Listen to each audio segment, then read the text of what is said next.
الحمد لله رب العالمين صلوات ربي وسلامه على المبعوث رحمة للعالمين وعلى آله وأصحابه أجمعين. اما بعد، السلام علیکم هموطنان محترم و برادران عزیز.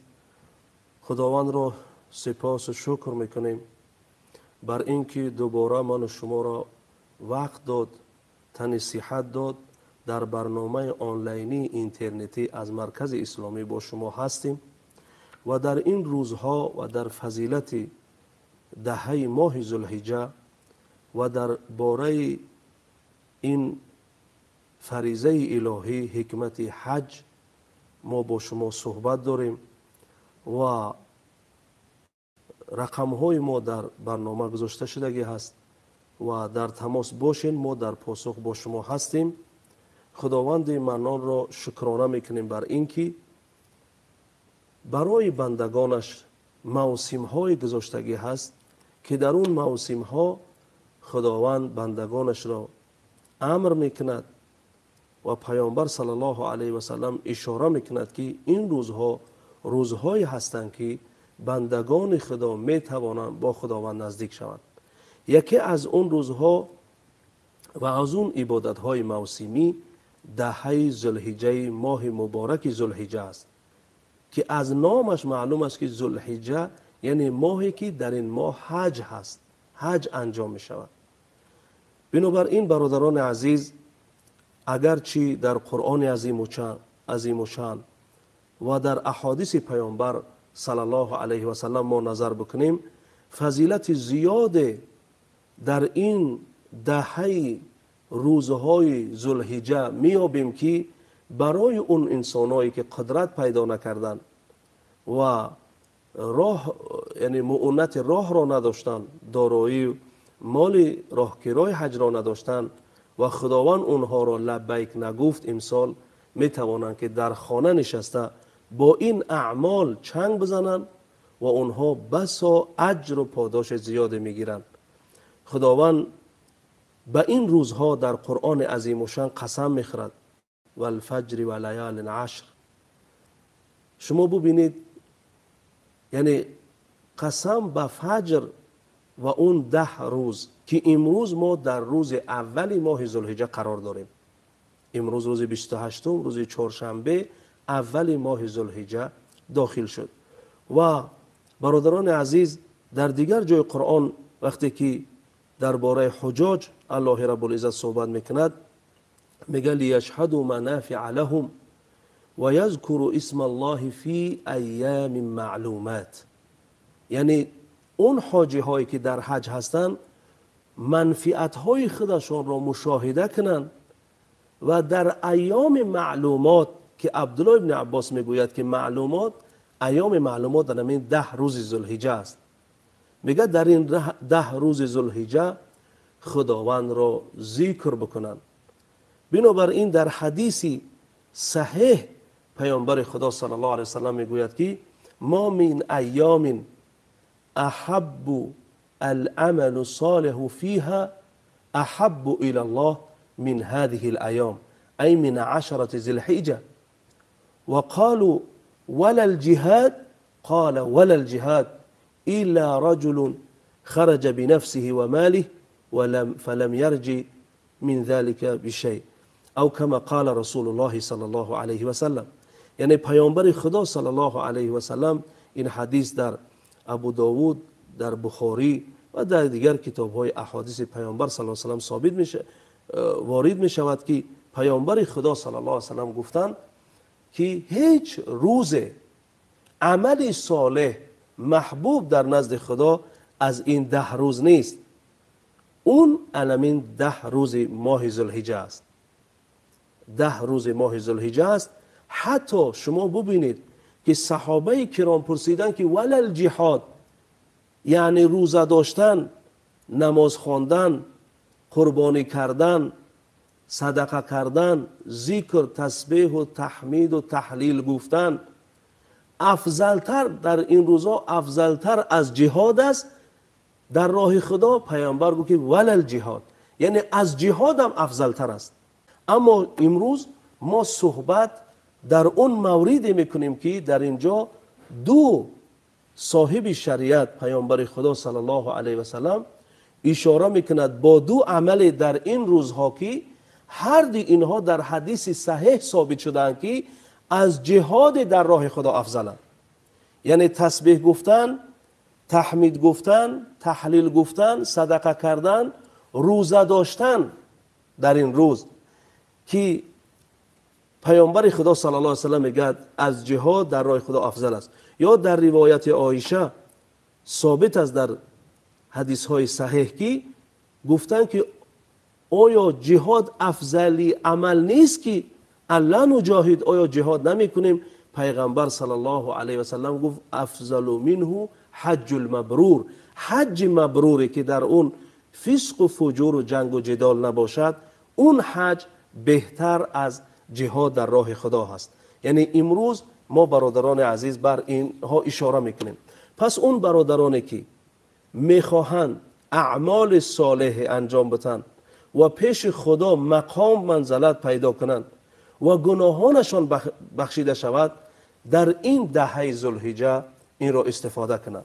حتی در حدیث پیامبر صلی الله علیه و سلم روز عرفه را در حدیث مسلم در روایت قتاده، ابی قتاده رضی الله تعالی عنه روایت می شود که سئل النبی صلی الله علیه و سلم عن صوم یوم العرفه، یعنی پیامبر خدا را از روزه داشتن روز عرفه پرسیدند، یعنی روز نهم ماه ذوالحجه، روزی که حاجی‌ها در عرفه هستند.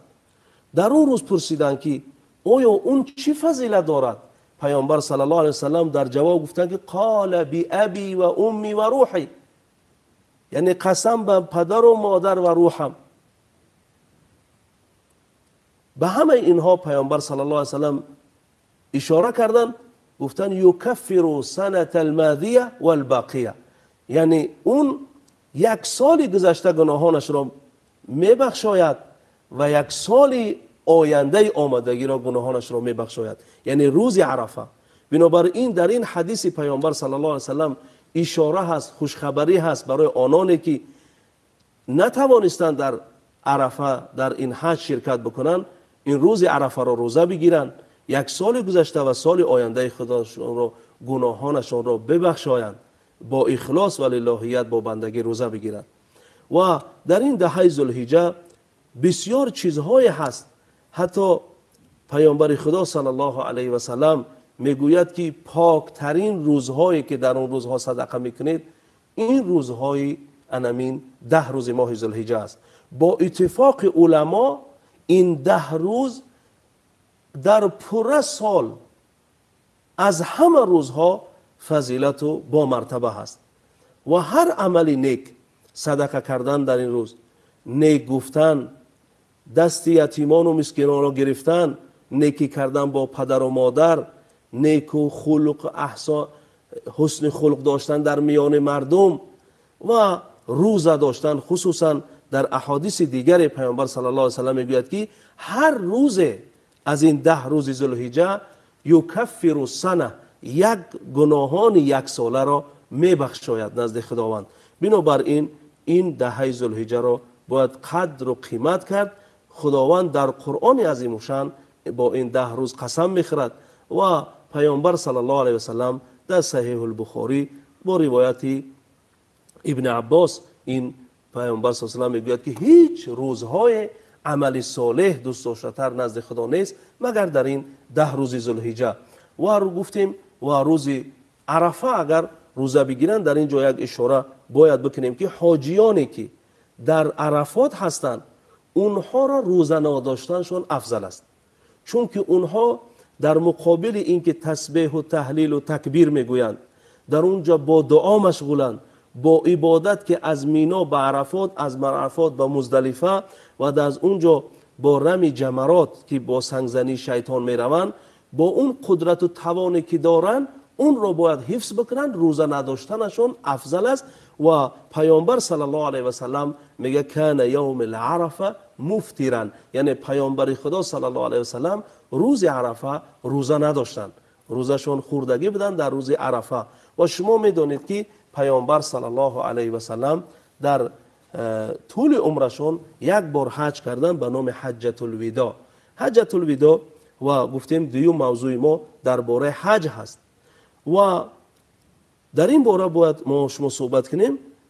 برای چی رو حجت الوداع میگویم؟ پیامبر صلی الله علیه و سلم در اونجا حدیث ثابت است که گفت که لعلی لا القاکم بعد عامکم هذا، یعنی شاید من سالهای بعدی دیگر شما را ملاقات نکنم، بنابراین این حجت الوداع شد. یعنی پیغمبر اصحاب کرام را وداع گفتند، امت مسلمه امت مؤمنین را وداع گفتند در اون حج. با 10,000 صحابه با 9 همسرش یک بار حج فرضی کردند. با اتفاق علمای مسلمین اون در 10 هجری بود، در سال 10 هجری و 4 عمره کردن پیامبر خدا صلی الله علیه و سلم. همه عمره هاش قبل از این حج فرضی بودن و هر 4 عمره ها در ماه ذوالقعده یعنی پیش از ماه ذوالحجه صورت گرفتگی هستند، در اون ماه ذوالقعده بودن. و چیزهایی که در اینجا باید گفت، شما ببینید هر یک عملی که برای بندگان خدا در اسلام مشروع می شود، دو ذات قول اونها شریعت است، یکی خدا و دیگر رسول صلی الله علیه و سلم است. و خداوند میگوید که برای اونانی که حج میکنن اتیم الحج والعمره لله، یعنی حج و عمره رو از برای خدا شما انجام بدهید. علما میگن لله، همین لفظ رو خداوند در قرآن نه در روزه استفاده میکند، نه در زکات استفاده میکند، نه در نماز استفاده میکند، خاص حج میکند. چون که حاجی ها از خانه خود هجرت میکنند به یک ملک دیگره، با یک سرزمین واد غیر ذی زرع. خداوند میگوید که یک وادیه که هیچ زراعت در اونجا نیست، یعنی هیچ درخت سبز در اونجا نیست، همه سنگ و سفال هستند، جز آب زمزم دیگر در اونجا آب نیست. در اونجا سفر میکنن و از اونجا بنابراین عبادت های بدنی داره مثل نماز، عبادت های مثلا روزه، عبادت های مالی داره مثل زکات، و حج عبادت هست، عبادت مالی و بدنی. بدن انسان از اینجا انتقال میکند به اون مکه مکرمه، از اونجا به مینا، از مینا به عرفات، از عرفات به مزدلفه. برای همین میگه اتیم الحج والعمره لله، یعنی درباره انجام دادن این دو عمل، ادای حج و عمره، شما چیکار بکنید؟ شما لله یعنی اخلاص را مد نظر بگیرید. علما میگویند این تعبیر خاص برای حج استفاده شد در قرآن به خاطر اینکه بنده در این عمل با اخلاص باید باشد و در اینجا فرصت ها باشد ما تلفن ها را میگیریم و حدیثی ثابته که در این اعمال که حاجی چی اجر و پاداش دارد وقتی که طواف خانه خدا میکند، وقتی 2 رکعت نماز در مقام ابراهیم میخواند، وقتی صفا و مروه میکند، وقتی سرش را میتراشد، وقتی جمره عقب یعنی رمی جمرات میکند، سنگ با شیطان ها را میزند و در عرفات در اونجا میرود دعا میکند و طواف آخران فرضی را میاد انجام میدهد. از دیدگاه حدیث پیامبر صلی الله علیه و سلم برای شما ما بیان میکنیم که بسا اعمال با فضیلت و بالای هست حج انجام دادن در راه خدا. بله، سلام علیکم و رحمت الله و برکاته. و علیکم السلام.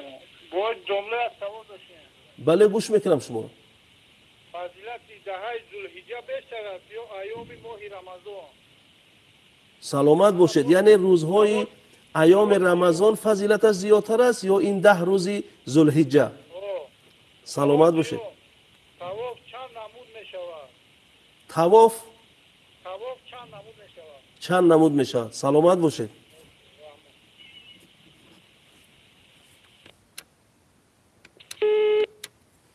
برادر عزیز 2 سوال داشتن در اینجا. اولین سوال این بود که آیا شما ببینید سوال به مورد است چون که در موضوع ما هست، آیا این 10 روزی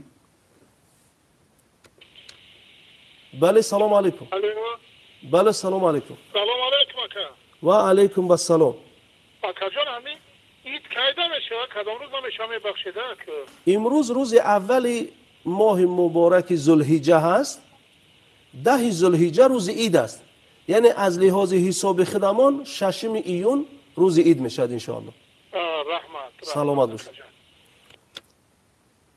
برادر عزیزمون سوال کردن که این 10 روز صدقه کردن، روزه داشتن، نماز فرضی و نماز نفلی خواندن زیاد، آیا این 10 ذوالحجه فضیلتش زیاد است یا روزهای ماه مبارک رمضان که در اون فرض روزه هست؟ به شک علما بر این مسئله تقریبا اتفاق هستند که این 10 روز ذوالحجه روزش فضیلتش بالاتر از اون روزهای ماه مبارک رمضان است. در این شکی نیست. البته شب قدر از شبهای 10 ماه ذوالحجه فضیلت دارد، فقط شب قدر. اما این 10 روز ماه ذوالحجه، من حدیث پیامبر را از صحیح بخاری برای شما خواندم که پیامبر خدا صلی الله علیه و سلم میگه در این 10 روز روزه داشتن، عملی صالح کردن از جهاد کردن در راه خدا فضیلت دارد.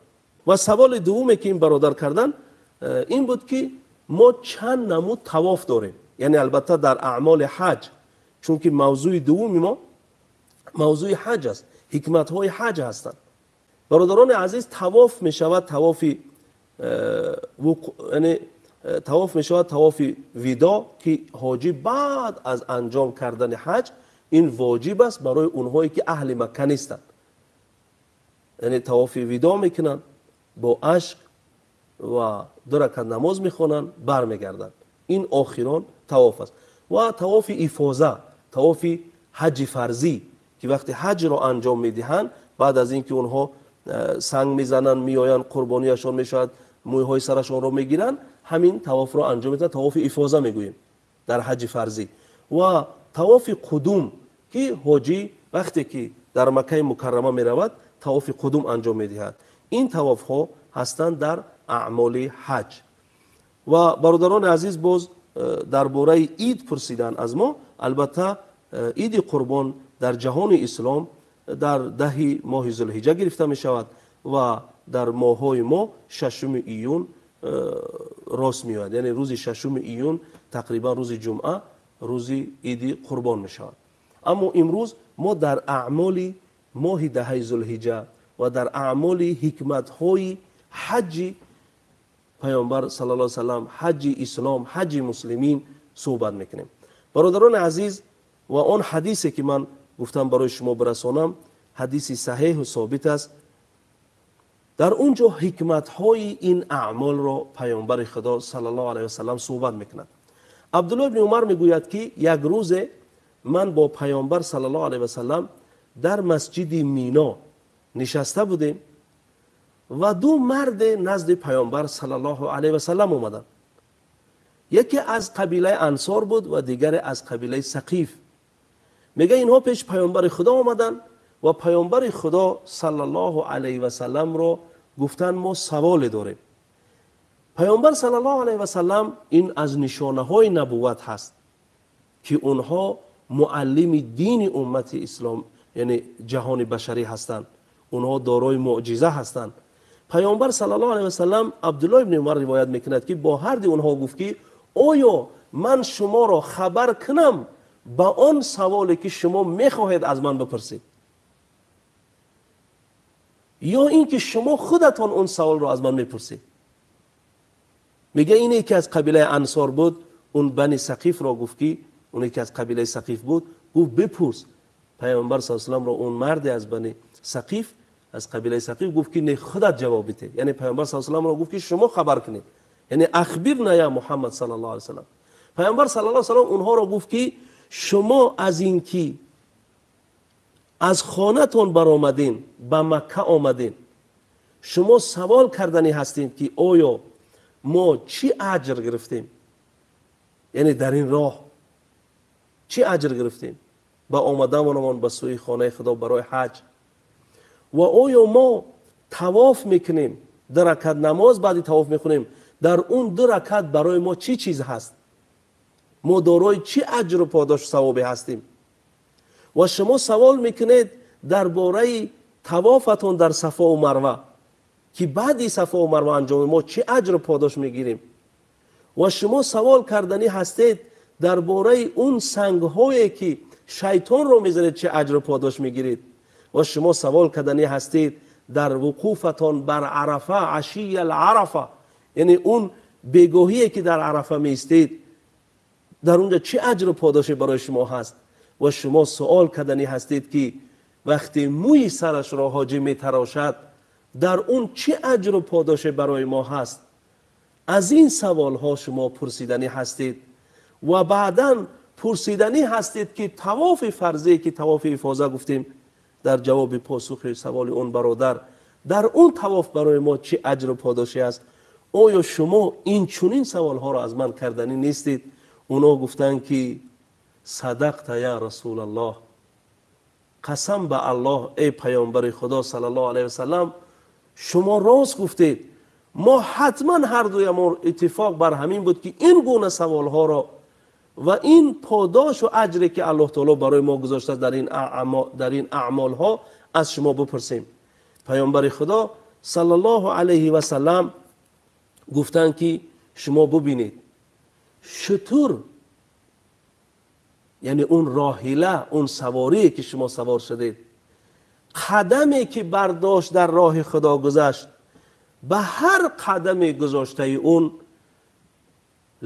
لکم حسنه، برای شما نیکی نوشته شد، و حط عنکم خطیئه، و یک گناه از شما خط زده شد. در روایت دیگر در همین قصه، در همین سوال و جواب پیامبر با این دو مرد میگوید و رفع عنکم درجه، و یک درجه برای شما بلان برداشته شد. در هر قدم اون راحله، یعنی حاجی های سفر میکنند، در هر چرخ زدن ماشین و سواره اونها، در اون هر چیزی که اونها میروند حسنه بر اونها نوشته می شود و گناه از اونها خط زده می شود در راهی که عالی به طرف کعبه دارند می روند. و اون دو رکعت نمازی که شما میخونید، دو رکعت نمازی که شما میخونید بعد طواف، عتق من اولاد اسماعیل، یعنی لکم ثواب و عتق، یعنی برای شما ثوابی آزاد کردن غلام از فرزندان اسماعیل علیه السلام نوشته می شود. یعنی اون دو مرد را پیامبر صلی الله علیه و سلم این گونه جواب دادند و گفتن اون صفا و مروه که شما میکنید برای طواف، یعنی رفتن و سعی کردن میان صفا و مروه شما، خداوند در نامه اعمال شما آزاد کردن 70 رقبه، 70 غلام را گویا آزاد کرده باشد. یعنی به هر رفتن شما 10 غلام نوشته میشه در نامه اعمال شما که شما 70 غلام آزاد کرده باشید وقتی که شما صفا و مروه میکنید. وقتی که شما اون سنگ هایی که شیطان را میزنید، به هر یک سنگ شما یکفر کبیرة موبقه، گناهان کبیره شما از نامه اعمالتان خط زده می شود که مستحق عذاب بودن در روز قیامت. این گونه ثواب دارد. و شما وقتی سرتان را می تراشید، با تراشیدن هر موه از موی سر شما گناه از شما خط زده و ثواب برای شما نوشته می شود و تار هر موی شما. و شما گفتن وقتی در عرفات قرار می گیرید ینزل الله الى السماء دنیا، الله تعالی به آسمان دنیا می آید و ملائکه ها شما را همه گرد و بر شما ملائکه ها می گیرند و الله تعالی می گوید که ای ملائکه های من، اینهایی که در عرفات، در این کوه، در این بلندی قرار دارند، به خاطر رحمت من الله جمع شدند، قد غفرت لهم، همه اینها را من بخشیدم. میگوید پیامبر صلی الله علیه وسلم در این جواب این انصاری ها میگوید و اینها گوش میکنند با این حدیث. این حدیث در طبرانی، در کبیر و در بزار این حدیث در ترغیب و ترهیب ذکر می شود و سند این حدیث هم صحیح است. خوش به حال اون حاجیایی که در این مقام و در این سال در اونجا هستند و خدا کند که همه ما در اونجا حاضری پیدا کنیم. و حتی در دوام این حدیث میگوید که من مغفرت کردم آنانی را که در این عرفه به خاطر رحمت من الله جمع شدن و برای آنانی که شفاعت میکنن. بنابراین از حاجی ها دعا طلب میکنیم که در عرفات دعا کنن برای ما. سوال رو بگیریم. السلام علیکم و رحمت الله و برکاته. علیکم السلام و رحمت الله. بله. یک سوالی داشتیم. بله گوش میکنم شما را. شما در برنامه آنلاینی اینترنتی هستید.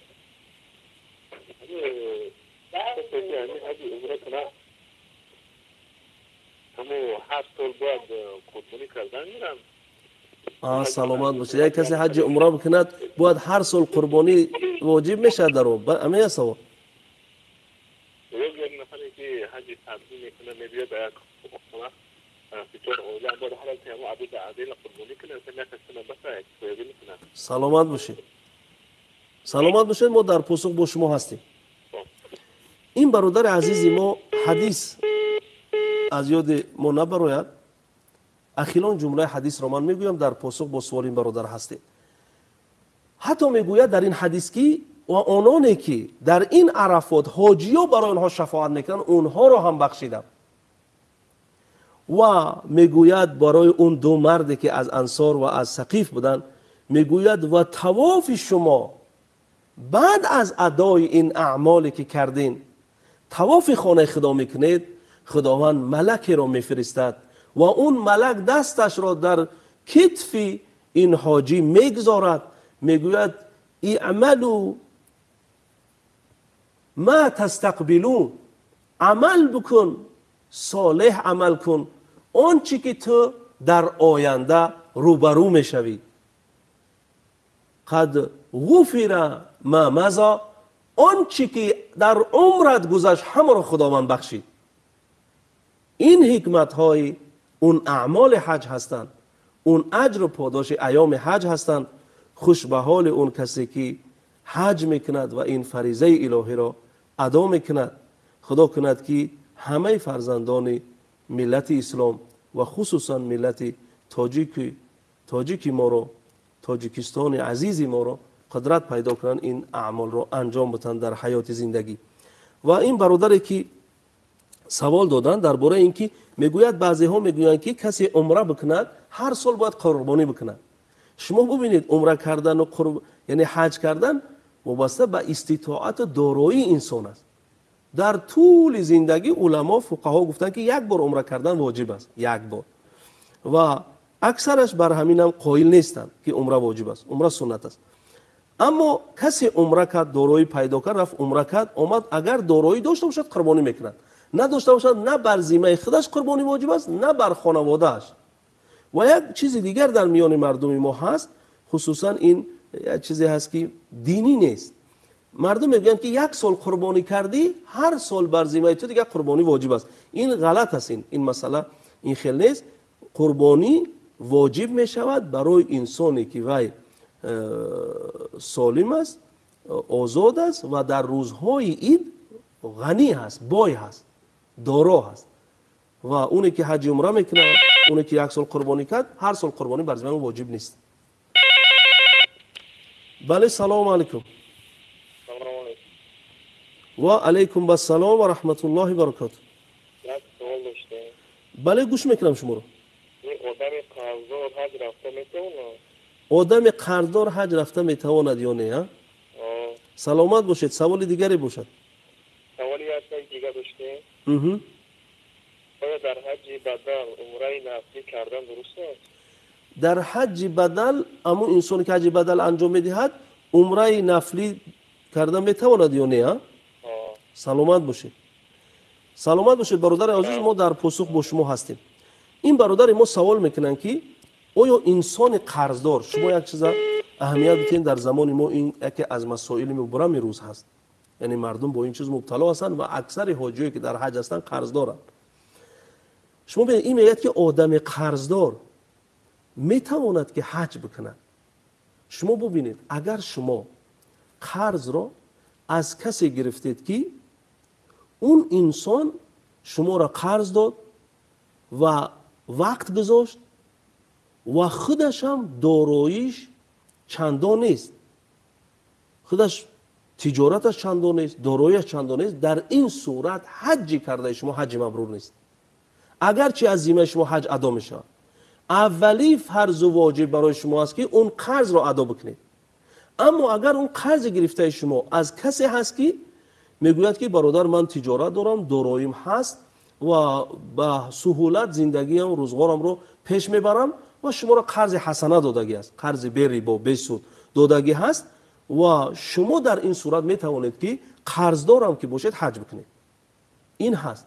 اما اگر اون قرض دهنده قرضش رو داره سراغ میکنه، زنگ میزنه، نمره اون رو شما نمیگیرید و اون با چند کس پیام روان میکنه و اون قرض گرفته شما دارای پرسنت ریبا هست، در این صورت شما در این حجتون هیچ ثوابی نمیگیرید. فرض اولی و واجب اولی ادا کردن همون قرض است. و سوال دومی که این برادر از ما کردن درباره حج بدل بود. حج بدل حجی هست که مثلا یک انسان بیمار است، دیگر قدرت بر حج کردن ندارد دیگر توان و سلامتی که حج فرضی بر ذمه‌اش فرض است ادا بکند، یا اینکه پدر ما مادر ما گذشتگان ما حج فرض بر ذمه‌شون از دنیا گذشتن، اونها باید وصیت بکنن ای ثلث مالشون حج بدل بکنن. وصیت هم که نکنن، وارثین اگر کسی بخواهد از پول خودش میتواند حج بدل انجام بدهد یک آدم دیگر. البته یک شرط دارد که اونی که حج بدل انجام میدهد از یک انسان بیمار یا یک انسانی که از دنیا گذشته است، حج فریضه اون رو حج انجام میدهد، از تن او امیر حج بدل میگویند، این حج بدل کننده باید حج فرضی خودش رو ادا کرده باشد. این یک مسئله. دو مسئله، اون وقتی که اوجا میرود در کعبه میرسد، او تا روز 8 ذوالحجه آزاد است. 8 ذوالحجه از مکه احرام میبندد از تن اون آدم و میرود به مینا. بنابراین تا روز حج، همین سوال اینها که آیا عمره کرده میتواند، تا روز 8 ذوالحجه اون آزاد است، عمره نفلی انجام دادن میگیرد از تن خودش و از تن هر کس که بخواد حج عمره حج نفلی انجام دادن میگیرد تا روز 8 ذوالحجه. سلامت باشید برادران، باز ما در پاسخ با شما هستیم.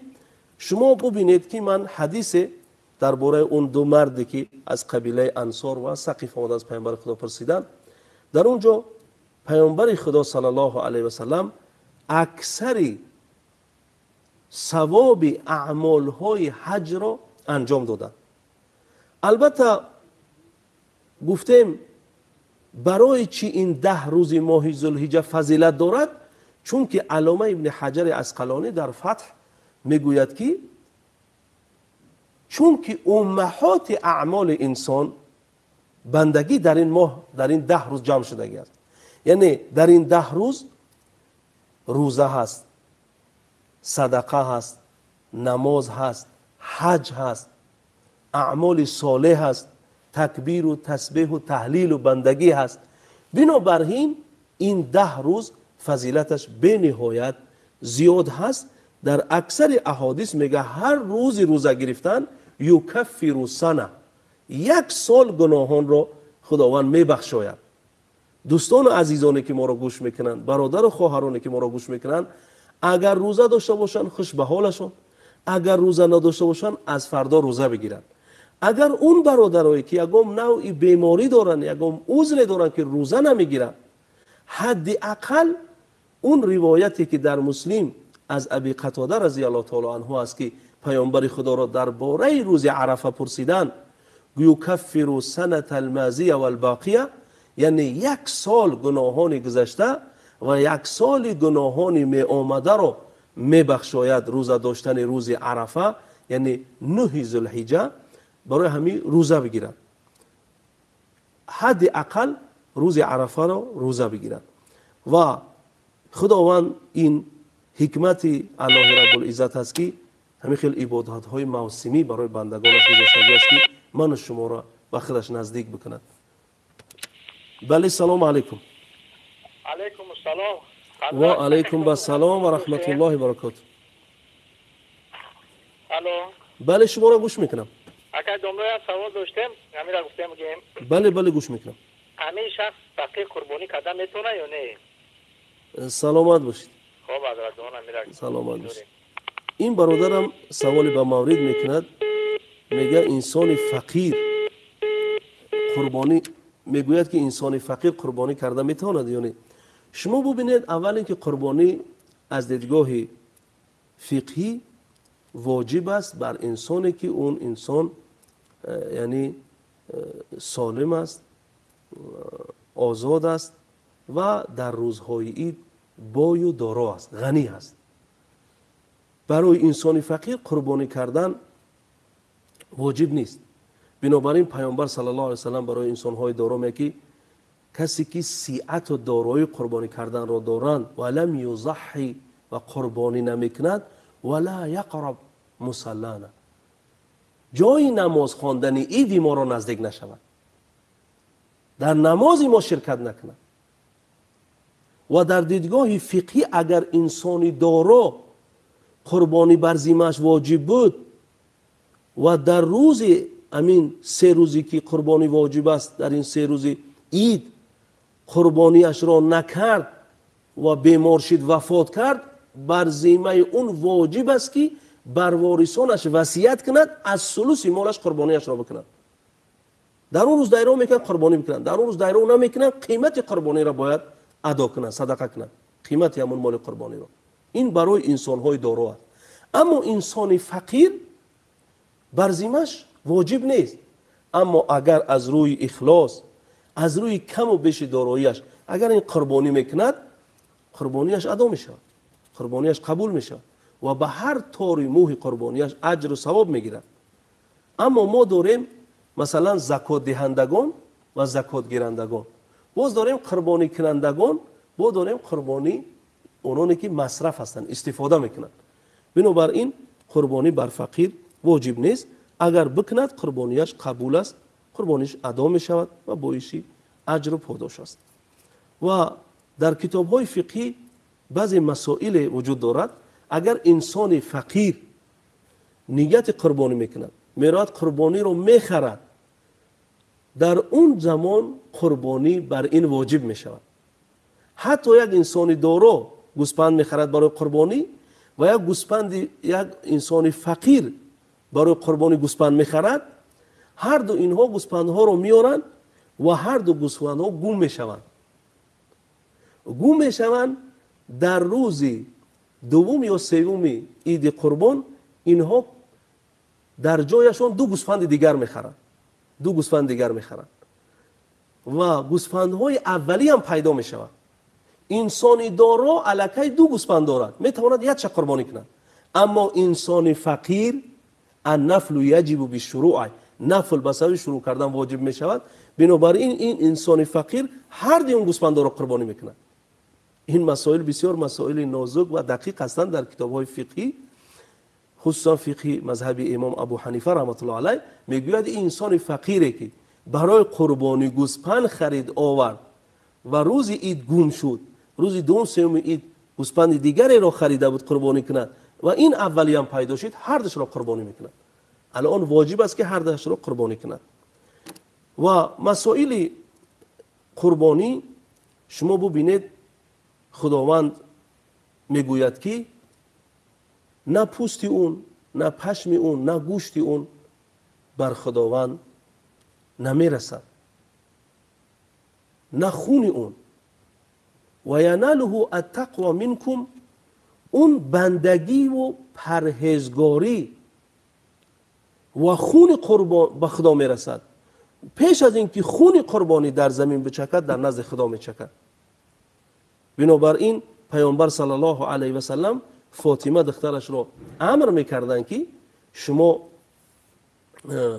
قربانیتون را مشاهده کنید، چون که زمان قربانی میکند برابر ریختن خون اون گناهان تو میریزد. فاطمه مشاهده کند، ببیند قربانیش را و بسا اجر و پاداش زیاد دارد قربانی به هر طور موه اون.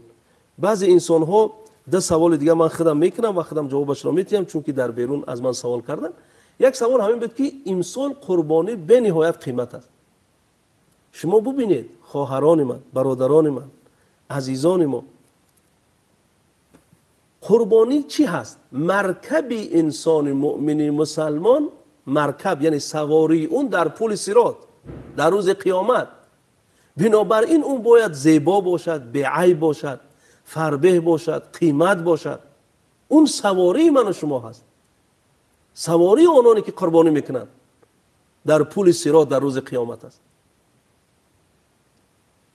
و دیگری سوال کرد که آیا من میتوانم بر پدر و مادرم که از دنیا گذشتن از تن اونها قربانی کنم؟ شما در دو صورت میتواند قربانی کنید، چه اونها وصیت کرده باشند، چه اونها وصیت و نصیحت نکرده باشند. قربانی مثلا یک انسان یک گاو میخرد، البته گاو باید 2 ساله باشد، 7 نفر میتوانند در اون شریک بشوند. میتوانند اینها 5 نفر شریک شوند و 2 نفر پدر و مادر گذشته اش را شریک کنند. میتوانند. حتی در روایت در حدیث من خوانده بودم، حضرت علی رضی الله تعالی عنه میگوید که وقتی که به قربانگاه 2 گوسفند آورد، از حضرت علی پرسیدند که حضرت علی تو 2 گوسفند قربانی میکنی؟ گفت یک تای این از پیامبر خدا صلی الله علیه و سلم است و پیغمبر خدا صلی الله علیه و سلم اوصانی مرا وصیت کرده بود که از تن من قربانی بکن وقتی عید قربان آمد. و خود پیامبر صلی الله علیه و سلم 10 سال در مدینه زندگی کردند، 10 سال پیامبر خدا صلی الله علیه و سلم قربانی میکردند. همین 10 سال همیشه قربانی کردند. و حتی پیامبر صلی الله علیه و سلم املحین 2 قشقار سیاه سفید قربانی کردند و گفتن یک تاش از خودم هست، یک تای دیگهش از امتم. بنابراین اون برادرانی که سوال کردن در بیرون میتوانند قربانی بکنن از اون اپا و خواهر، تقا و خاله گذشتگیشان و پدر و مادر گذشتگیشان رو در قربانی شریک بکنن. برادران عزیزی که در ما تا این دم بدن، ما در آخر از خداوند منان طلب میکنیم که این دهه ماه مبارک ذوالحجه را از من و شما خداوند قبول کند با اعمال صالح که نزد خدا مرضی باشند، سبب رضامندی خدا باشند و ما و شما را قدرت عطا کند که قربانی داشته باشیم برای گذشتگانمان، برای خودمان. و همیشه از این درگاه دعا کردیم و میکنیم که همه اعمال، همه عبادت ها وابسته با امنیت و صلح و ثبات کشور هست. خداوند ملک و وطن عزیز ما را صلح و ثبات و امنیتش را همیشگی بگرداند و آنانی که خدمت کردند در راه امنیت و صلح و ثبات کشور عمر دراز، تن صحت، بردباری در زندگیشان عطا کند و همه من و شما را از تمام زیان و ضرر و وبا حفظ کند. و آخر دعوانا ان الحمد لله رب العالمین. السلام علیکم و رحمت الله و برکاته.